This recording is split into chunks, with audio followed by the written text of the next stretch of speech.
새벽에 바치는 인사. 보라 이날을. 이것이 삶이다. 인생 중에 인생이다. 오늘이라는 삶의 짧은 과정 속에 내 존재의 진실과 실체가 있다. 성장의 축복이, 행동의 영광이, 성취의 찬란함이. 어제는 꿈이요, 내일은 환상일 뿐. 오늘을 제대로 사는 것은 어제를 행복한 꿈으로, 모든 내일을 희망적인 환상으로 만드노니. 그러므로 잘 보라 이날을. 그것이 새벽을 향한 인사이다. 안녕하세요. 눈뜨는 인생입니다. 오늘 소개할 책은 나를 힘들게 한 건 언제나 나였다.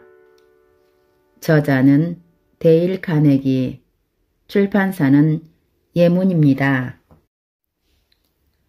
이 글을 쓰는 지금 창밖으로 우리 집 정원에 공룡 화석들이 보인다.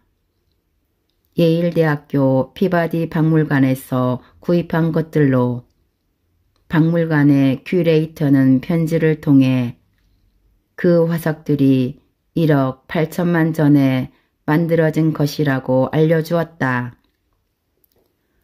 어떤 바보라도 1억 8천만 전으로 돌아가 이 화석들을 바꿔놓겠다는 생각은 하지 않을 것이다. 180초 전에 일어난 일을 걱정하며 전전긍긍하는 것은 1억 8천만 전으로 되돌아가 화석을 바꾸겠다는 생각 못지않게 바보 같다. 문제는 우리 대부분이 과거를 되돌리고 싶다는 그런 바보 같은 생각을 한다는 것이다. 이미 일어난 일의 결과를 바꾸기 위해 무언가를 할 수는 있다. 하지만 일어난 일 그 자체를 바꾸는 것은 불가능하다. 과거가 건설적일 수 있는 유일한 방법은 과거의 실수를 차분하게 분석하고 교훈을 얻은 다음 잊어버리는 것이다. 나는 프레드 플러세드를 항상 존경해왔다. 그는 오래된 진리를 새롭고도 생생하게 피어나는 재능을 가진 사람이었다.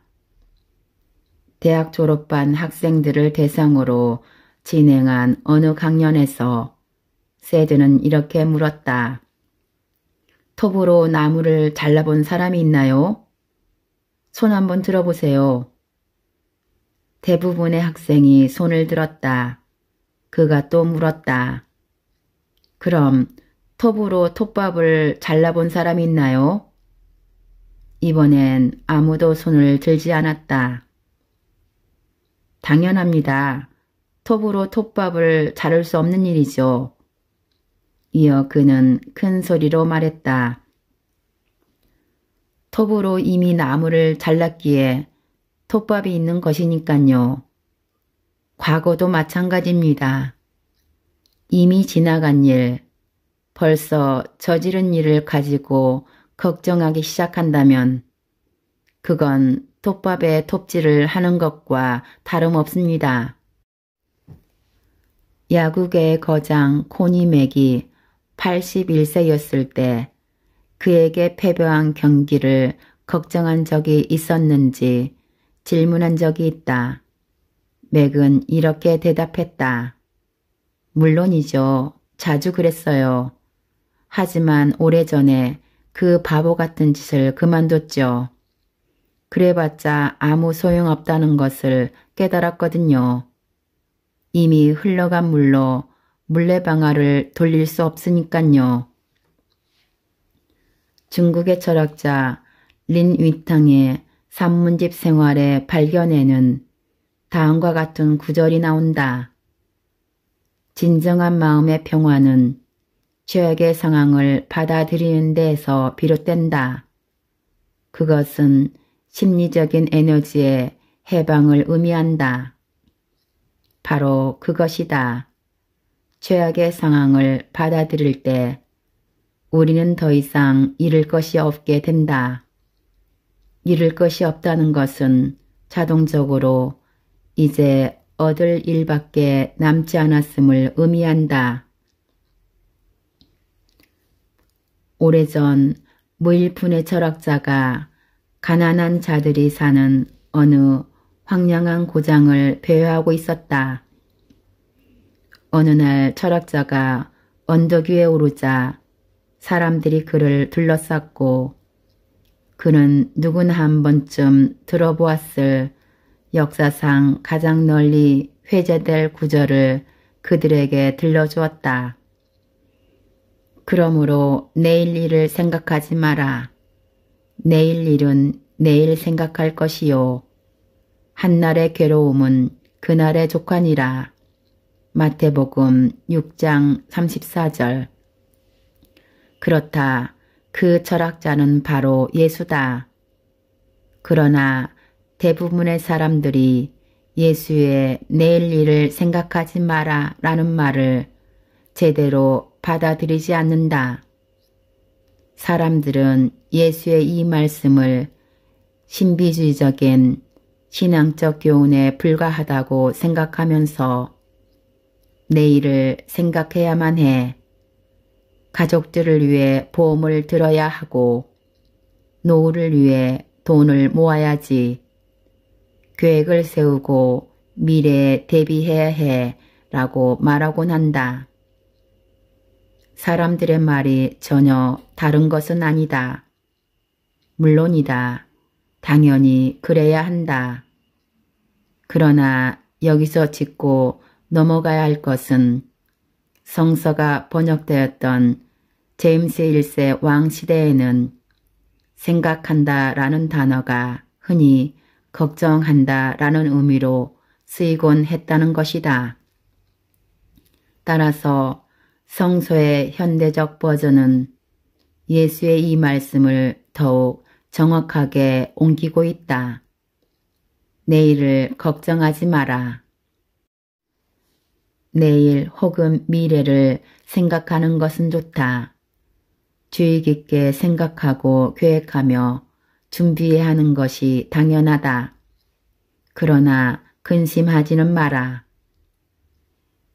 그렇다고 해서 내가 모든 문제에 대해 지나칠 정도로 습관에 가까운 낙천주의적 태도를 권하는 것은 아니다.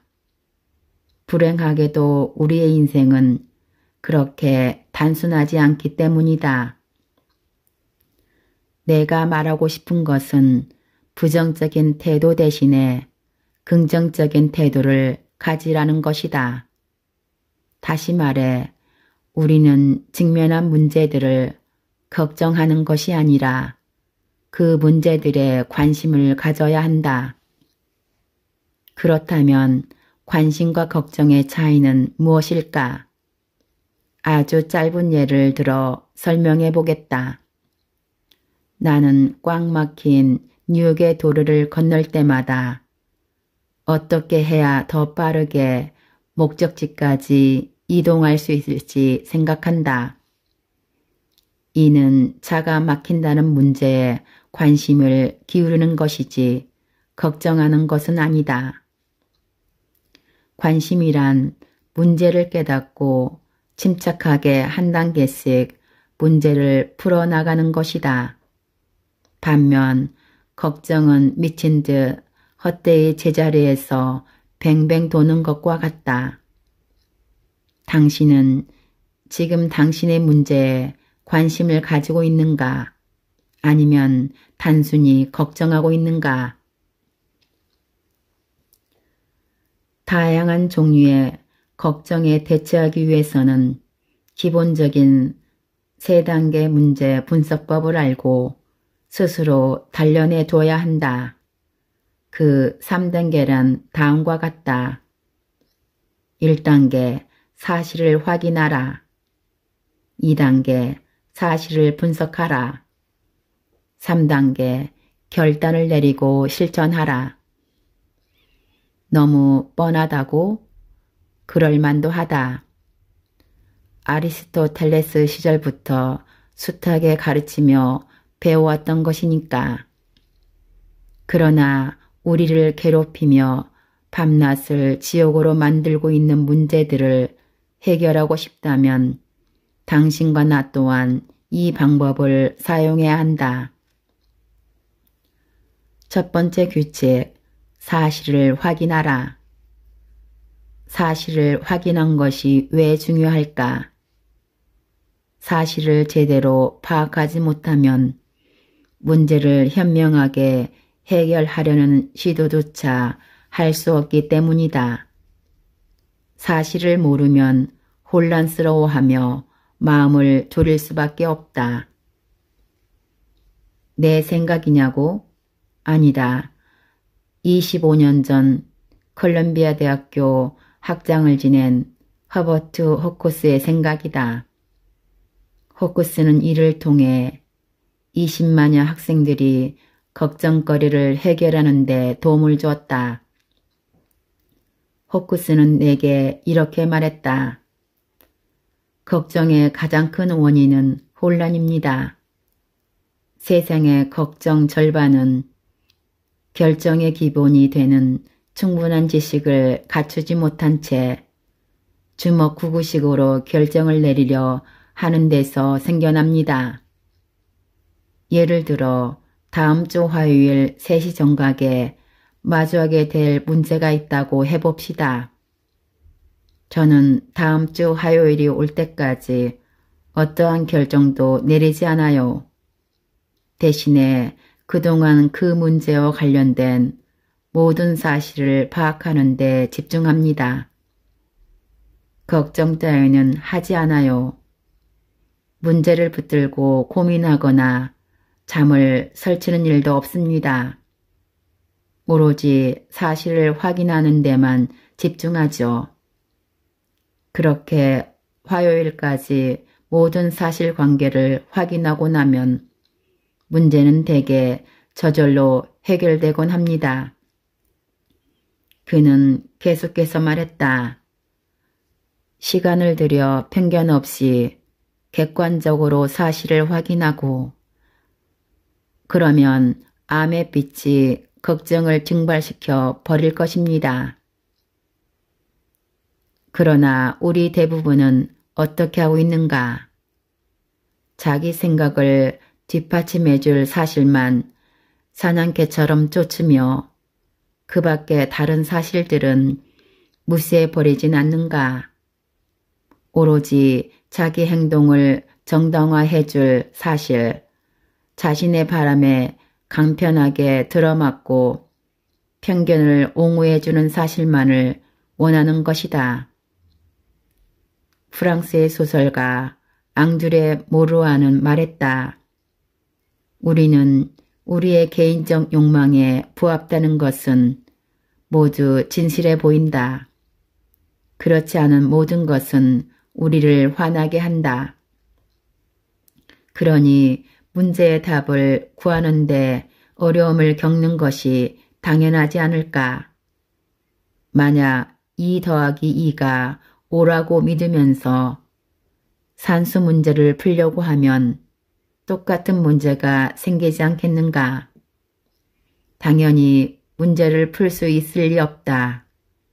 하지만 세상에는 2 더하기 2가 5라고 심지어는 500이라고 우기면서 자신과 타인의 삶을 지옥으로 만드는 사람이 너무 많다.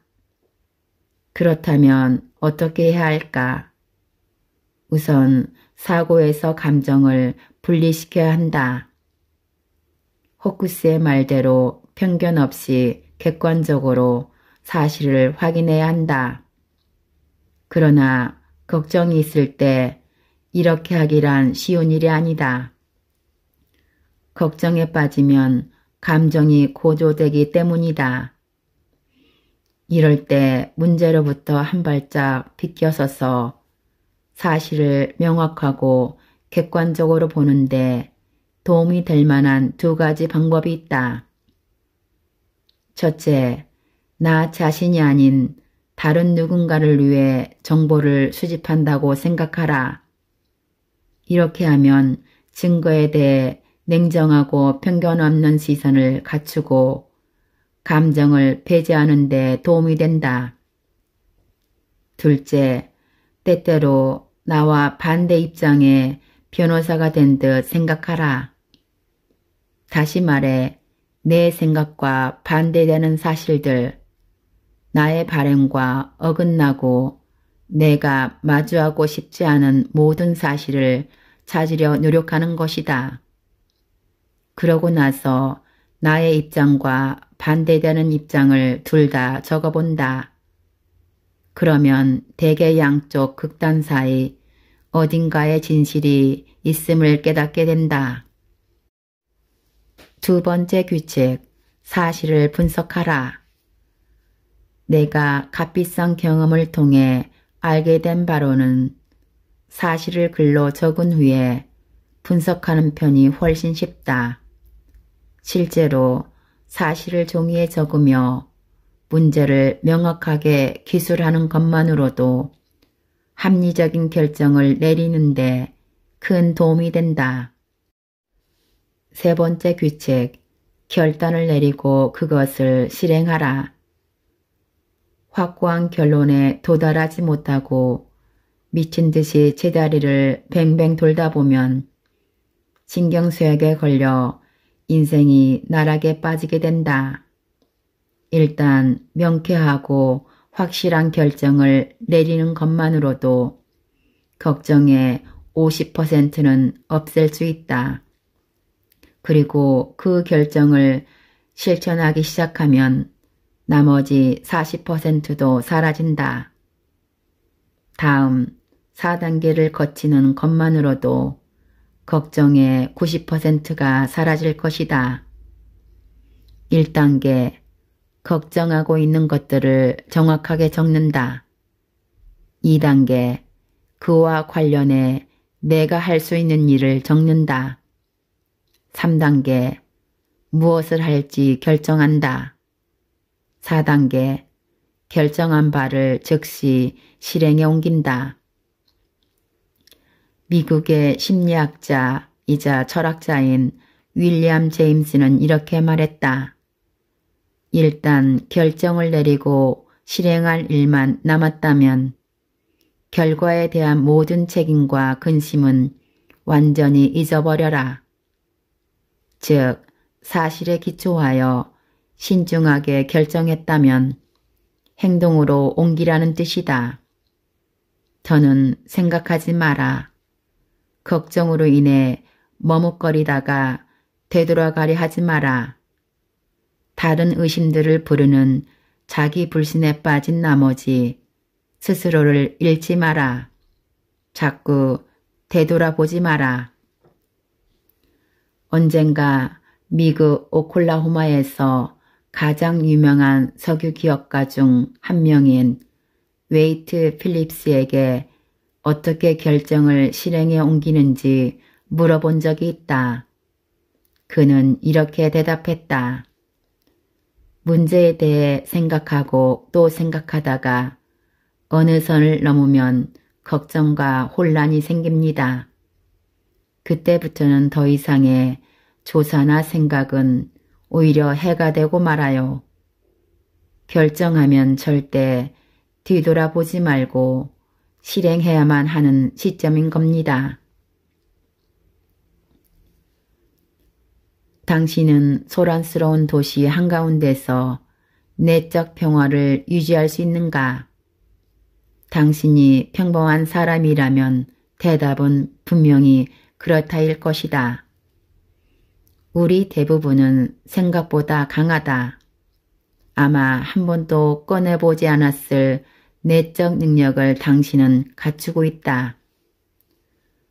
미국 출신의 철학자인 시인인 헨리 데이비드 소로는 자신의 걸작 월든에서 이렇게 말했다. 인간에게는 의식적인 노력을 통해 삶을 드높일 능력이 분명히 있다. 그것보다 내게 더 용기를 주는 사실은 없다.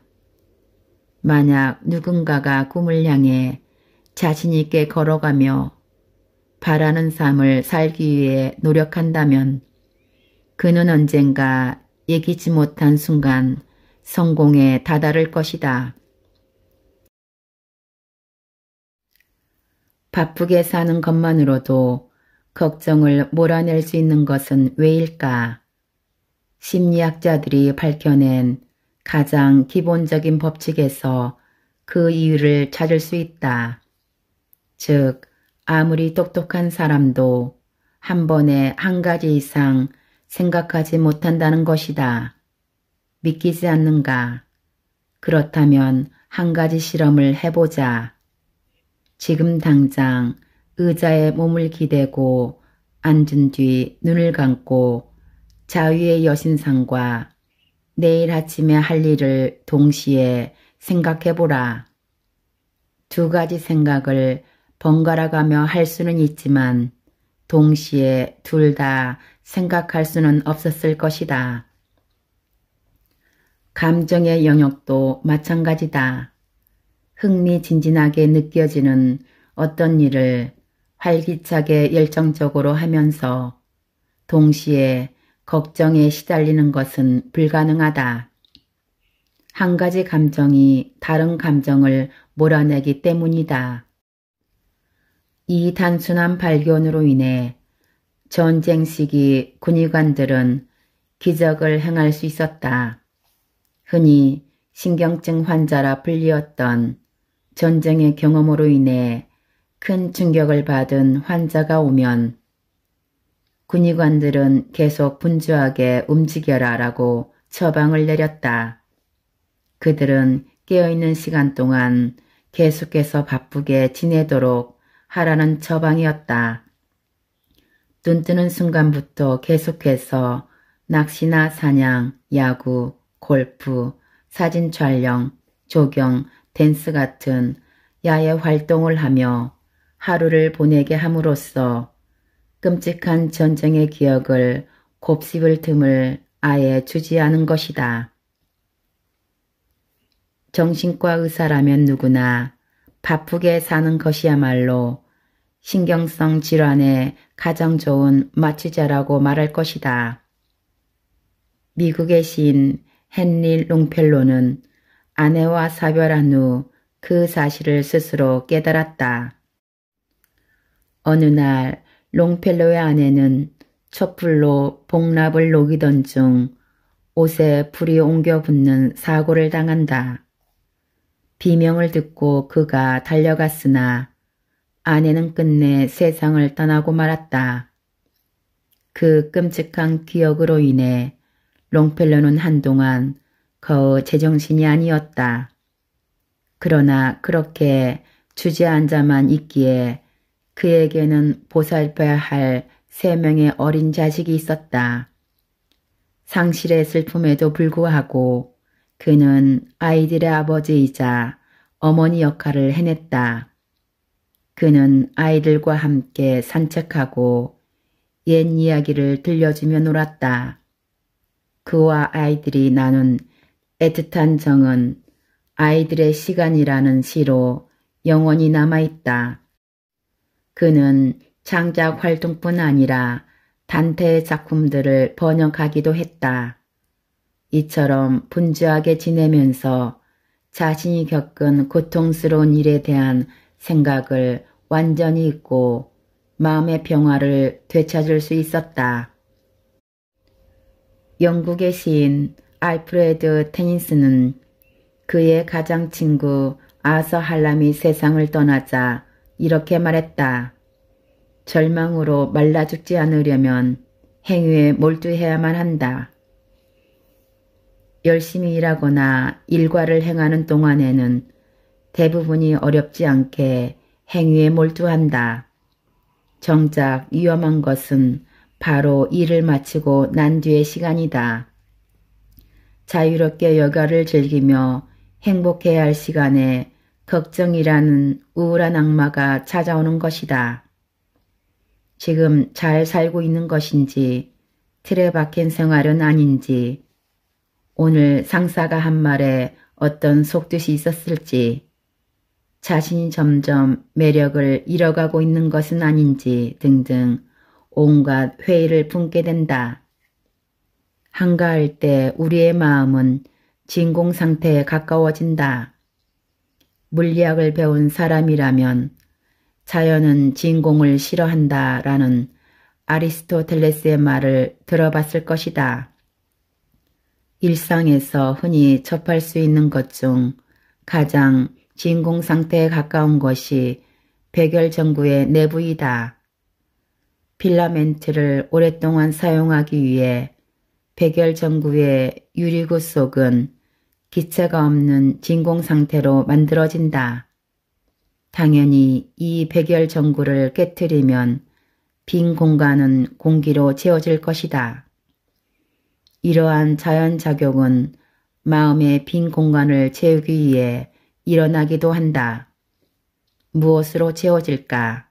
대개는 부정적인 감정이다. 왜일까? 걱정, 공포, 증오, 질투, 시기심과 같은 것들은 원시적 활기와 원시름의 역동적인 에너지에 의해서 움직이기 때문이다. 이러한 감정들은 너무나 격렬한 나머지 우리 마음속 평온하고 행복한 생각과 감정을 몰아내곤 한다. 콜롬비아 대학교 교육학과 교수인 제임스 머셀은 이렇게 말했다. 걱정은 일에 몰두할 때는 가만히 있다가 일과를 마치고 나면 당신을 괴롭힌다. 머릿속 생각은 함부로 날뛰며 온갖 말도 안 되는 가능성을 떠올리게 하고 같은 실수들을 크게 부풀린다. 그때 당신의 마음은 짐을 실지 않은 채 질주하는 마차와 같다. 그것은 바퀴를 과열시켜 태워버리거나 산산조각 나게 만들 수 있다. 이렇게 제멋대로 폭주하는 걱정을 해결하는 방법은 건설적인 일에 완전히 몰입하는 것이다. 백화점 페니스토어의 창립자 페니는 이렇게 말했다. 제가 가진 돈을 깡그리 잃는다 해도 걱정하지 않습니다. 걱정해봐야 아무 소용없다는 걸 알기 때문이죠. 저는 항상 최선을 다할 뿐이고 결과는 신에게 맡깁니다. 미국의 자동차 회사 헨리 포드도 비슷한 이야기를 했다. 어찌할 수 없는 일이 생기면 알아서 흘러가도록 놔둡니다. 미국의 자동차 회사인 크라이슬러사의 회장 켈러에게 걱정과 멀어지는 비결을 묻자 그는 이렇게 대답했다. 힘든 상황에 부딪혀도 제가 할 수 있는 일이 있으면 그 일을 합니다. 만약 할 수 있는 일이 없다면 그냥 그 일을 잊어버려요. 저는 미래를 걱정하지 않습니다. 앞으로 무슨 일이 일어날지 그 누구도 모를 일이기 때문입니다. 미래는 아주 많은 요인으로 인해 바뀔 수 있어요. 그 요인이 무엇인지 알 수 있는 사람도 이해할 수 있는 사람도 없습니다.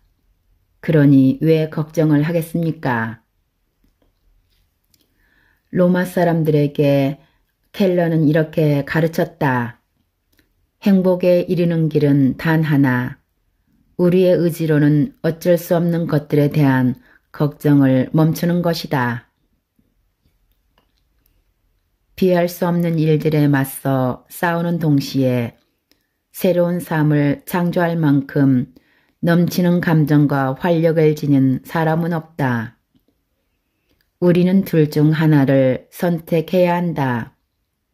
인생에 피할 수 없는 눈보라에 휘어지거나 아니면 그것에 저항하다가 부러지거나.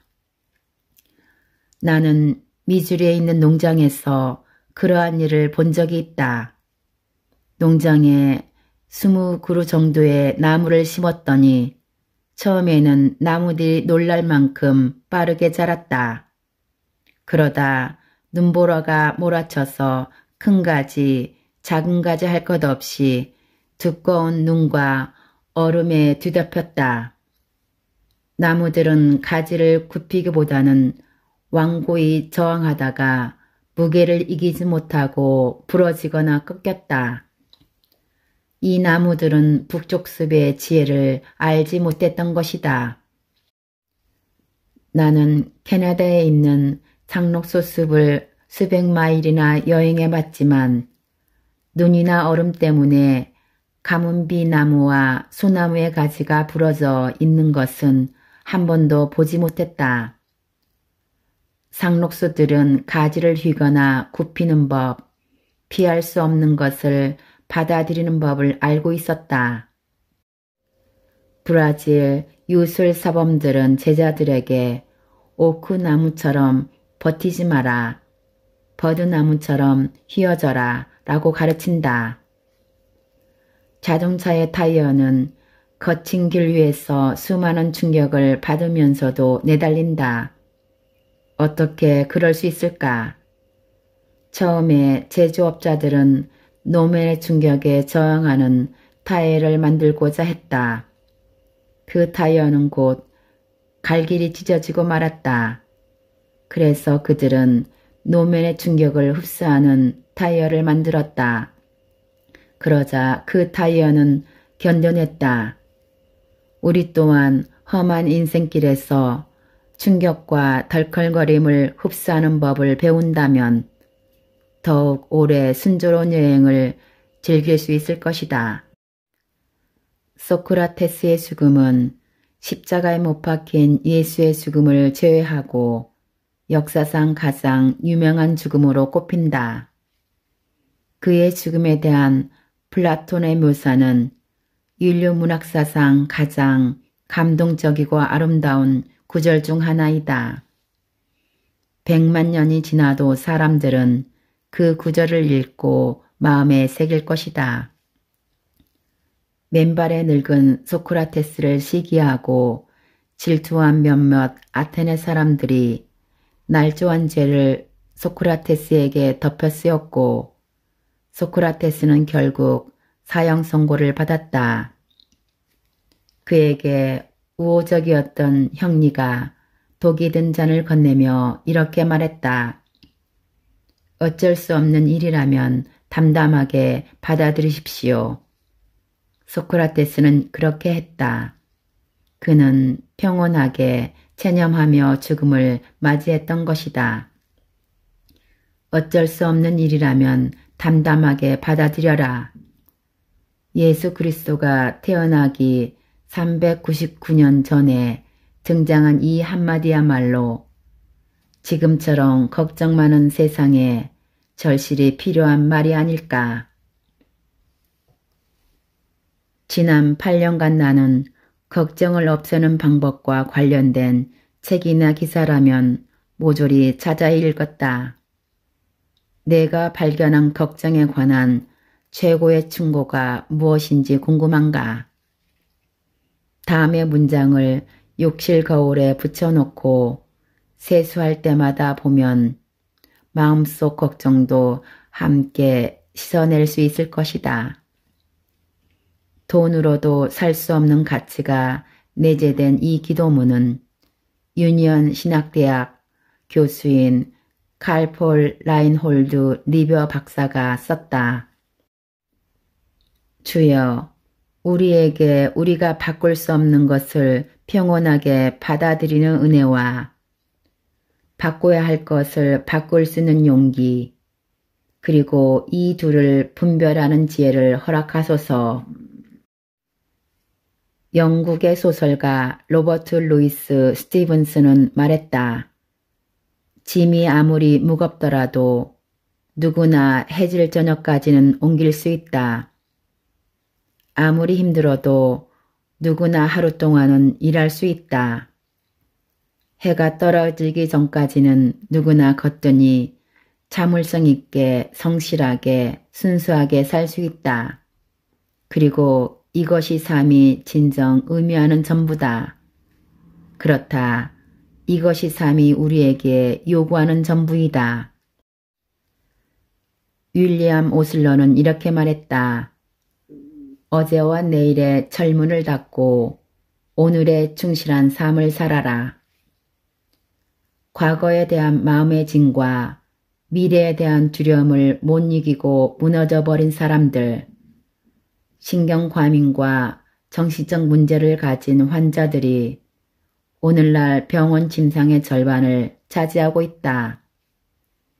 내일 일을 걱정하지 말라는 예수의 말씀이나 오늘의 충실한 삶을 살라는 윌리엄 오슬레의 말을 귀담아 들었다면 그들은 오늘도 행복하고 유익한 삶을 누리며 거리를 활보할 수 있었을 것이다.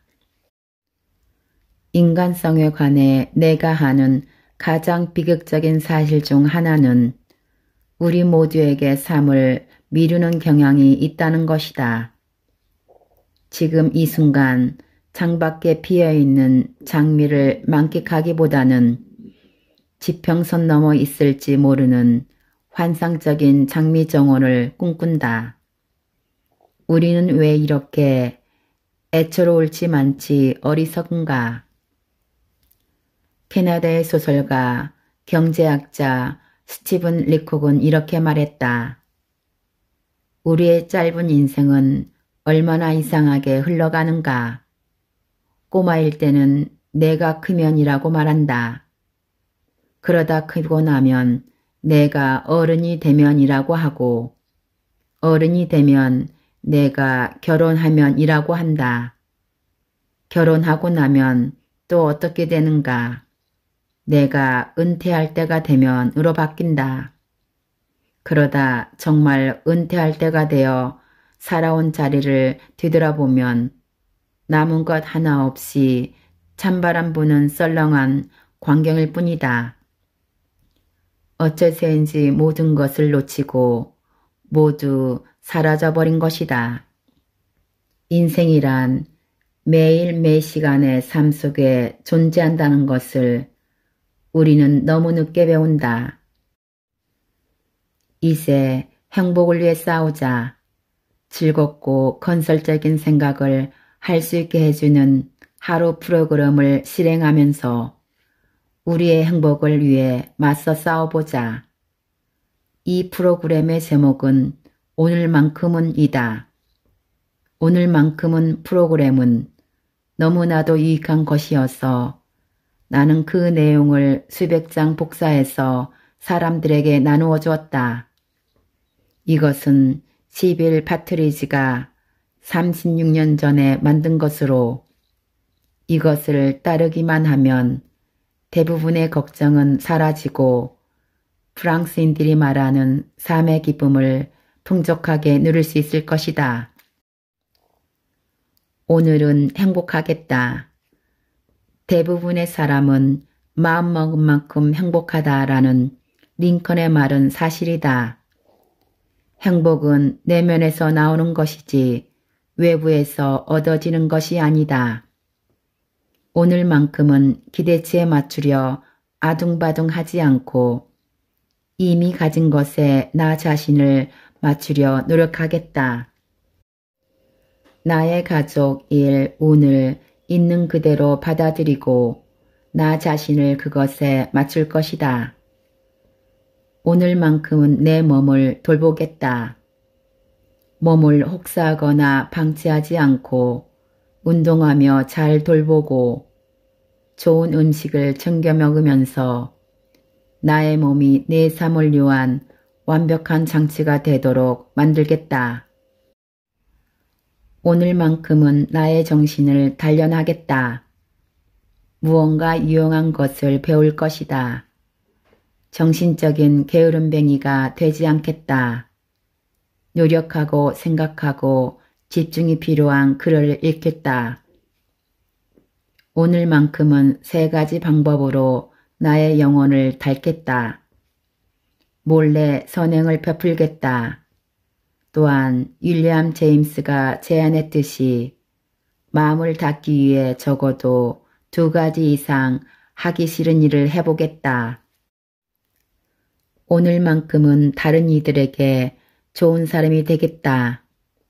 되도록 밝은 표정을 짓고 어울리는 옷을 입고 목소리를 높이지 않고 예의 바르게 행동하고 칭찬에 인색하지 않고 비난하거나 단점을 찾으려 들지 않고 누군가를 통제하거나 바로 잡으려고 하지 않겠다. 오늘만큼은 오늘 하루에 온전히 집중하겠다. 내 인생의 문제를 한 번에 해결하려 덤비지 않겠다. 평생 해야 한다라고 생각하면 끔찍하게 느껴지는 일도 딱 12시간 동안만 일하고 생각하면 해낼 수 있다. 오늘만큼은 계획을 세워보겠다. 매 시간 할 일을 적어보겠다.